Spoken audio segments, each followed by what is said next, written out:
Okay students, तो आज हम टॉपिक शुरू करेंगे। Preparation of revaluation account, partners capital account and balance sheet in case of admission of a partner. Students, इस topic में से 8 मार्क्स का क्वेश्चन बोर्ड में हर साल आता है, तो बड़े ध्यान से इस टॉपिक को सुनिए।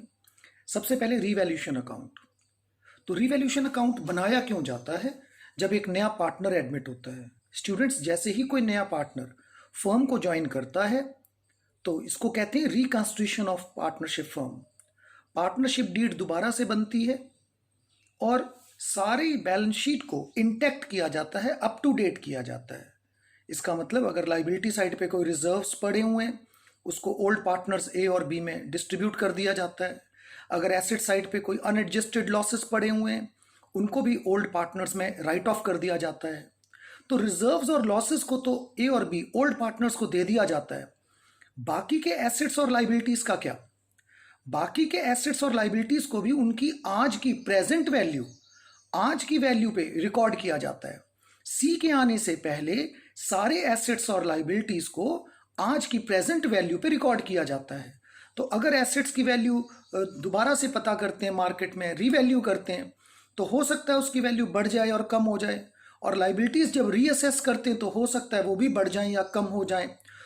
इन इंक्रीज और decrease in assets and liabilities को हम ट्रांसफर करते हैं एक अकाउंट जिसका नाम है रीवैल्यूएशन अकाउंट। इसकी नेचर नॉमिनल होती है। ये एसेट्स और लाइबिलिटीज में होने वाले लॉसेस और गेन्स को रिकॉर्ड करता है। इसका रूल होता है debit all the losses and credit all the gains. Revaluation account क्यों बनाया जाता है? ताकि सी के आने से पहले जितने भी एक्ट हैं, जितने भी फर्म्स के एक्शन हैं, उसके लिए सी रिस्पॉन्सिबल नहीं है। तो सी के आने से पहले जो एसेट्स और लाइबिलिटीज खरीदे गए थे, अगर उनकी रीवैल्यूएशन करते हुए कोई लॉस या प्रॉफिट होता है उसके लिए सी रिस्पॉन्सिबल नहीं है, वो ए और बी में बांट दिया जाएंगे। इसलिए सी के आने से पहले एक रीवैल्यूएशन अकाउंट बनाया जाता है। स्टूडेंट्स, आइए इस रीवैल्यूएशन अकाउंट की अकाउंटिंग ट्रीटमेंट देखें। स्टूडेंट्स, बैलेंस शीट में 3 चीजों को रीवैल्यू करा जाता है, एसेट्स, लाइबिलिटीज एंड प्रोविजंस को। तो आपकी स्क्रीन पे अकाउंटिंग ट्रीटमेंट है रीवैल्यूएशन अकाउंट की। पहला है entry to record decrease in asset. अगर कोई एसेट आपका, उसकी मार्केट वैल्यू कम हो जाए तो एसेट का रूल होता है जर्नल में debit increase in asset, credit decrease in asset. तो आप देखिए आपका एसेट डिक्रीज हो गया, टू डिक्रीज इन एसेट। जितना भी एसेट डिक्रीज हुआ उतना यहां पे आप लिख देंगे। और क्योंकि एसेट के कम होने से लॉस हो जाता है तो लॉसेस के लिए रीवैल्यूएशन अकाउंट डेबिट। स्टूडेंट्स याद रखिएगा, लॉस के लिए रीवैल्यूएशन अकाउंट डेबिट हो जाएगा, प्रॉफिट के लिए क्रेडिट। तो एंट्री बन गई revaluation account debited to decrease in asset. सामने इसका रीजन लिखा हुआ है, जब कभी प्रॉफिट होगा रीवैल्यूएशन क्रेडिट कर देना, जब कभी लॉस होगा रीवैल्यूएशन डेबिट कर देना। तो डेबिट हो गया रीवैल्यूएशन लॉस के कारण और credit decrease in asset. Second देखिए, entry to record increase in asset. अगर आपका एसेट इंक्रीज हो जाए, रूल कहता है डेबिट इंक्रीज इन एसेट, तो इंक्रीज इन एसेट को आप डेबिट कर दें और एसेट्स के अप्रिशिएट होने से फर्म को प्रॉफिट हो गया, रीवैल्यूएशन अकाउंट क्रेडिट कर दे। क्रेडिट कर दिया क्योंकि प्रॉफिट हुआ। तीसरा, entry to record decrease in liability. अगर लाइबिलिटी कम हो जाए, लाइबिलिटी का स्टूडेंट्स रूल होता है credit increase in liability, debit decrease in liability. अगर आपकी लाइबिलिटी डिक्रीज हो गई है तो debit decrease in liability, liability को डेबिट कर दें। और लाइबिलिटी अगर मुफ्त में वेव ऑफ हो जाए, माफ कर दिया जाए, तो फर्म को प्रॉफिट हो जाएगा, तो प्रॉफिट के लिए रीवैल्यूएशन अकाउंट क्रेडिट कर दिया। फोर्थ देखिए, entry to record increase in liability. अगर आपकी लाइबिलिटी इंक्रीज हो जाए तो increase credit increase in liability, increase in liability को क्रेडिट कर दिया और रीवैल्यूएशन अकाउंट को आपने डेबिट कर दिया, लॉस हो गया। Fifth, entry to record decrease in provisions. अगर आपने पहले से कोई प्रोविजन, ऐसा करते हैं फिफ्थ से पहले सिक्स देख लेते हैं। Entry to record increase in provisions. Provisions का रूल है credit increase in provisions, debit decrease in provisions. ये कौन सी प्रोविजंस है? Provision for bad debts, provision for outstanding legal charges, repair bills. तो अगर कोई प्रोविजन बन रही है तो उसको क्रेडिट कर दीजिए। प्रोविजन बनने से बिजनेस को लॉस हो गया, रीवैल्यूएशन को डेबिट कर दीजिए। और अब देख लीजिए fifth, entry to record decrease in provision. पहले से बनी हुई कोई प्रोविजन उसको कम करना है, तो डेबिट डिक्रीज इन प्रोविजन और क्रेडिट रीवैल्यूएशन को कर दीजिए, प्रॉफिट हो गया। अब बेटा इसके बाद जब रीवैल्यूएशन अकाउंट हम क्लोज करेंगे, या क्रेडिट साइड का टोटल ज्यादा प्रॉफिट होगा या डेबिट साइड का टोटल ज्यादा लॉस होगा। प्रॉफिट हो वो भी ए और बी को दे दीजिएगा लॉस हो वो भी ए और बी को ओल्ड रेशो में दे दीजिएगा। अब इसका लेजर दिखाता हूं मैं आपको, स्क्रीन पे आपके लेजर है। Revaluation account, debit side, credit side. मैंने बताया था इसका नेचर नॉमिनल है। डेबिट साइड पे लॉसेस लिखेंगे, क्रेडिट साइड पे gains. To decrease in asset, अगर आपका एसेट कम हो गया, डेप्रिशिएट हो गया, तो जितने से डेप्रिशिएट हो गया वो डेबिट साइड पे डाल दीजिए। बाय इंक्रीज इन एसेट, अगर आपका एसेट इंक्रीज हो गया, जितने से इंक्रीज हो गया वो क्रेडिट साइड पे डाल दीजिए। टू इंक्रीज इन लाइबिलिटीज, अगर आपकी लाइबिलिटीज बढ़ जाएं तो आपको लॉस हो गया, डेबिट साइड पे डाल दीजिए। बाय डिक्रीज इन लाइबिलिटीज, अगर आपकी लाइबिलिटीज कम हो जाएं तो प्रॉफिट हो गया, क्रेडिट साइड पे डाल दीजिए। टू इंक्रीज इन प्रोविजंस, अगर आपने प्रोविजन फॉर बैड डेट्स बनाया, provision for outstanding legal charges बनाया, लॉस हो गया, डेबिट कर दीजिए। बनी हुई प्रोविजन को कम कर दिया तो बेटे गेन हो गया, उसको क्रेडिट साइड पे डाल दीजिए। अगर स्टूडेंट्स क्रेडिट साइड का टोटल ज्यादा है और डेबिट का कम है तो ये डिफरेंस प्रॉफिट आएगा। ए और बी की ओल्ड रेशो में बच्चों को डिवाइड कर देंगे। पर अगर डेबिट का टोटल ज्यादा है और क्रेडिट का टोटल कम है तो फिर ये लॉस आएगा, उसको भी ए और बी की ओल्ड रेशो में डिवाइड कर देंगे। स्टूडेंट्स, अब ये रीवैल्यूएशन अकाउंट हमने बना लिया। अब ये रीवैल्यूएशन को एक्सप्लेन करने के लिए मुझे कुल मिलाकर 5 या 6 न्यूमेरिकल्स की जरूरत पड़ेगी। मैं एक एक करके एक एक कंसेप्ट आपको एक्सप्लेन करता हूं।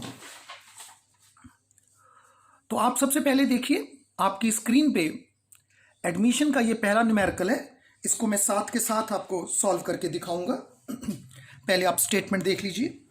ए and B are partners, ratio है उनकी 3:2। Their balance sheet as on 31 March 2020 given है। लाइबिलिटी साइड गिवन है, एसेट साइड गिवन है। On the above date of balance sheet C is admitted, नया पार्टनर सी आया, 1/4 उसका शेयर है और उसकी एडमिशन की टर्म्स गिवन है। She will bring 60,000 as capital and 15,000 as premium for goodwill in cash. कुछ कैपिटल लेकर आएगा, कुछ प्रीमियम लेकर आएगा। Provision for bad debts required 10%। Debtors में से हम एक्सपेक्ट कर रहे हैं 10% बैड हो जाएंगे। Market value of investments 40,000 given है। स्टॉक इज अंडर वैल्यूड, बेटे स्टॉक की कीमत ऑलरेडी घटी हुई है, बढ़ाना है इसको। Land and building appreciated by 20%. You are required to prepare revaluation account, partners capital account and balance sheet. सबसे पहले स्टूडेंट्स, हमें इन 3 चीजों का फॉर्मेट बनाना पड़ेगा। जो 3 चीजें हमने बनानी है आपकी स्क्रीन पे। सबसे पहले रिवैल्यूएशन अकाउंट 5-6 लाइंस का। 5-6 लाइंस का ही स्टूडेंट्स 3 पार्टनर्स के लिए 3 कॉलम बना लीजिए, पार्टनर्स कैपिटल अकाउंट, और उसके बाद 5-6 लाइंस की ही बेटे बैलेंस शीट, लाइबिलिटी साइड और एसेट साइड। दोबारा बोलता हूं, क्वेश्चन शुरू करने से पहले आप इन तीनों चीजों का फॉर्मेट बना लीजिए। अब मैं साथ साथ इसको आपको सॉल्व करके दिखाता हूं इसको करना कैसे है। तो एक बार फिर से, हमेशा हम जो क्वेश्चन शुरू करेंगे रिवैल्यूएशन से, तो पहली रिवैल्यूएशन देखिए बी पार्ट से। Provision for bad debts required 10%। बेटे डेटर्स थे आपके पास 50,000, उसका 10% बैड हो रहा है तो ये फर्म को लॉस हो गया। एक न्यू प्रोविजन हम क्रिएट कर रहे हैं। तो रिवैल्यूएशन अकाउंट में स्टूडेंट्स हम लिखेंगे to provision for bad debts. Revaluation में हम लिखेंगे टू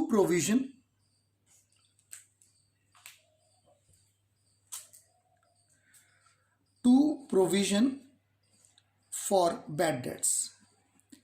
10% ऑफ 50,000 ये बन जाएगा 5,000।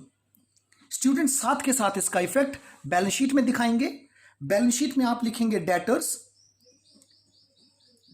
पहले 50,000 थे, उसमें से 5,000 प्रोविजन फॉर बैड डेट्स बन गई, माइनस कर दीजिए प्रोविजन, आउटर कॉलम आपके डेटर्स आ गए 45,000। स्टूडेंट साथ के साथ डबल इफेक्ट डालना है ताकि थोड़ा फास्ट हो सके क्वेश्चन। पहली adjustment provision for bad dates. Second adjustment देखिए, मार्केट वैल्यू ऑफ इन्वेस्टमेंट्स 40,000। पहले इन्वेस्टमेंट देखिए, एसेट साइड कितनी थी 48,000, रह कितनी गई 40,000, लॉस कितना हो गया बेटे 8,000। वैसे इस लॉस को रिवैल्यूएशन में डाल देना चाहिए, पर अगर आप लाइबिलिटी साइड देखेंगे, एक इन्वेस्टमेंट फ्लक्चुएशन फंड दिया हुआ है। इन्वेस्टमेंट फ्लक्चुएशन फंड का बेटे पर्पस होता है कि अगर लाइबिलिटी की वैल्यू में, अगर एसेट्स इन्वेस्टमेंट की मार्केट वैल्यू में कोई लॉस हो जाए तो उसको आईएफएफ में से राइट ऑफ कर लिया जाए। इसकी रफ में एक जर्नल एंट्री करके दिखा रहा हूं। Investment fluctuation fund account debit, हमारे पास इन्वेस्टमेंट फ्लक्चुएशन फंड था 10,000। लॉजिक डेबिट डिक्रीज इन रिजर्व, आपने जब रिजर्व बनाना है तो क्रेडिट, जब कम हो जाना है तो डेबिट। टू इन्वेस्टमेंट, इन्वेस्टमेंट की कीमत कम हो गई आपकी 8,000, क्रेडिट डिक्रीज इन एसेट, आपका एसेट कम हो गया। अब आपने फंड बनाया था 10 और इन्वेस्टमेंट में लॉस हुआ 8000, फिर भी तो फंड बच गया। फंड बच गया बच्चों 2000, उसको ए और बी अपनी profit sharing ratio, old profit sharing ratio 3:2 में डिवाइड कर लेंगे। 1200 800 credit increase in capital, fund मिलने से, रिजर्व मिलने से उनकी कैपिटल बढ़ गई। तो एंट्री नोट कर लीजिएगा, IFF debit 10,000 to investment to A to B. अब इसकी लेजर पोस्टिंग आ जाइए फेयर में फिर से। तो इन्वेस्टमेंट जो पहले 48,000 थी, अब वो रह गई आपकी 40,000। बैलेंस शीट में लिख लीजिए, इन्वेस्टमेंट रह गई आपके पास 40,000 और IFF आपके पास 10,000 था। 10 में से 8,000 यूज हो गया, बाकी बच गया 2,000। उसको एक लाइन छोड़ दीजिएगा, उसको ए और बी ने आपस में डिवाइड करा by IFF 1200 and 800। Important adjustment है स्टूडेंट, थोड़ा ध्यान में रखिएगा। इन्वेस्टमेंट, उसके बाद इन्वेस्टमेंट के बाद नेक्स्ट एडजस्टमेंट है stock is under valued bye 10%। बेटे स्टॉक की कीमत ऑलरेडी 10% कम है। अगर किसी एसेट की कीमत अंडर वैल्यू है तो उसको हमें ठीक करना पड़ेगा, करेक्ट वैल्यू निकालनी पड़ेगी। तो उसका फॉर्मूला है, वैसे तो यूनिटरी मेथड से भी कर सकते हैं, पर मैंने ये एक फॉर्मूला सा बनाया है, correct value upon incorrect value into book value.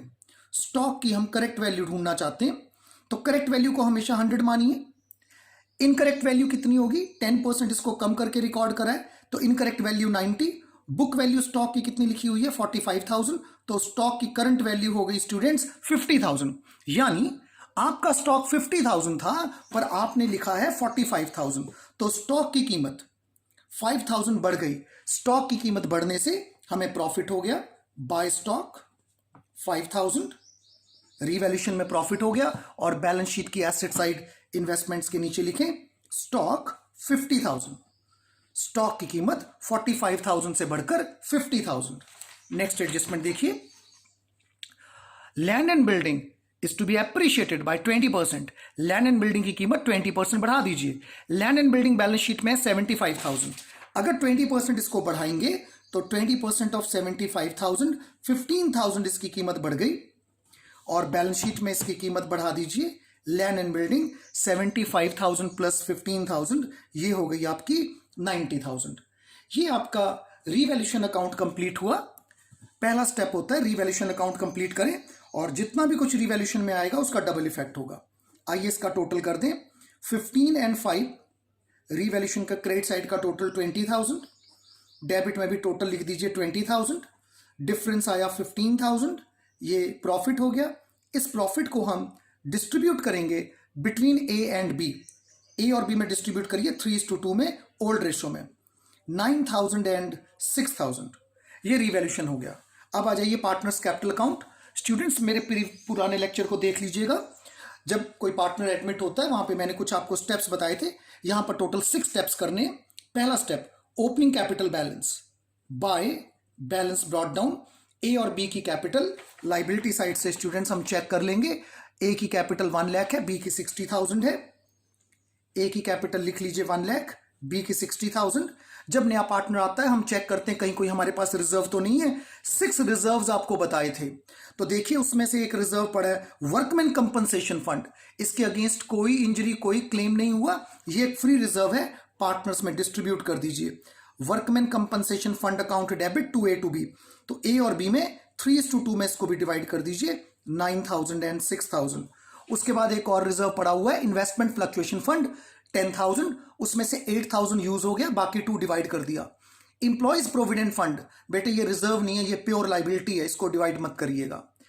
तीसरा स्टेप, कहीं कोई अनएडजस्टेड लॉस तो नहीं।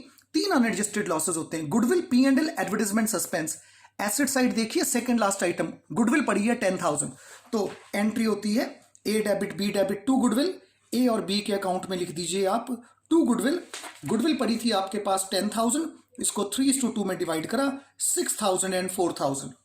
Next step capital and premium brought in by C.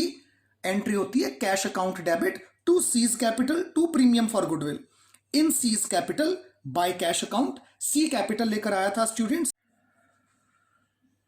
Okay students, तो नया पार्टनर कैपिटल लेकर आया था 60,000 और उसके बाद नया पार्टनर प्रीमियम लेकर आया था 15,000। तो एंट्री होती premium for goodwill debit to A to B, A और बी के अकाउंट में लिख दिया bye premium for goodwill 9,000 6,000।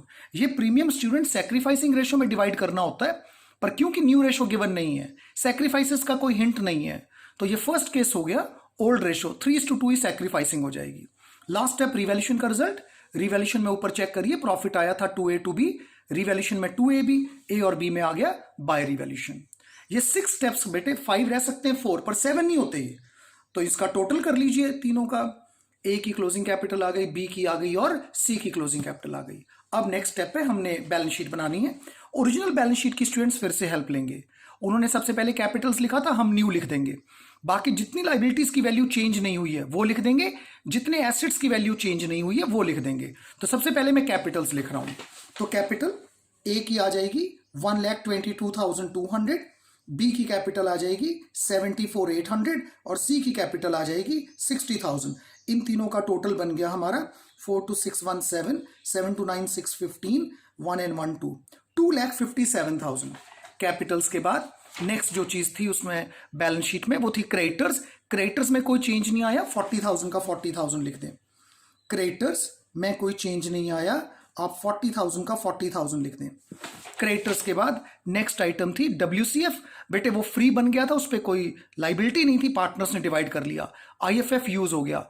EPF और बिल्स पेबल अनचेंज्ड है, 20 and 15,000 वो लिख लीजिए।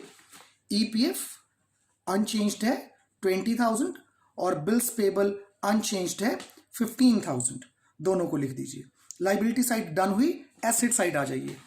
एसेट साइड में स्टूडेंट सबसे पहले लिखा है कैश 12,000, आप भी बैलेंस शीट में कैश लिख दीजिए, पर इनर कॉलम में लिखिएगा 12,000। इनर में क्यों? क्योंकि नया पार्टनर कैश में कैपिटल लेकर आया, वो कैश कैपिटल का इसमें ऐड कर दीजिए 60,000, वो जो कैश लेकर आया था 60,000 और जो प्रीमियम लेकर आया था 15,000 वो भी कैश में आप ऐड कर दीजिए, प्लस प्रीमियम 15,000, टोटल हो गया कैश आपके पास 87,000। जितना कैश पड़ा हुआ है उसमें नए पार्टनर की कैपिटल और प्रीमियम ऐड कर दीजिए। डेटर स्टूडेंट्स हम ऑलरेडी लिख चुके हैं, इन्वेस्टमेंट्स हम लिख चुके हैं, स्टॉक लिख चुके हैं, लैंड एंड बिल्डिंग हो चुका है, गुडविल राइट ऑफ हो गया, एक एसेट रह गया था फर्नीचर, लिख दीजिए 20,000, फर्नीचर लिख दीजिए 20,000। अब क्वेश्चन का चेक, आपके दोनों साइड्स का टोटल जो है वो मैच करना चाहिए, टैली होना चाहिए। 7 5 12 2 1, 5 1 6 4 10 2 12 1 13, 2 and 1 3, 3,32,000। इस तरफ भी देख लीजिए, 7 5 12 2 1, 4 1 5 4 9, 9 5 14 9 23 और 10 33, 3,32,000। स्टूडेंट्स आप देख सकते हैं आपकी बैलेंस शीट का दोनों साइड्स का टोटल मैच कर रहा है। दूसरे न्यूमेरिकल को, नेक्स्ट न्यूमेरिकल को मैं अगली वीडियो में पोस्ट करूंगा। Thank you students. इसके जैसे न्यूमेरिकल्स आप ट्राई कर सकते हैं बुक में से, जिनमें कोई खास एडजस्टमेंट ना हो। Thank you.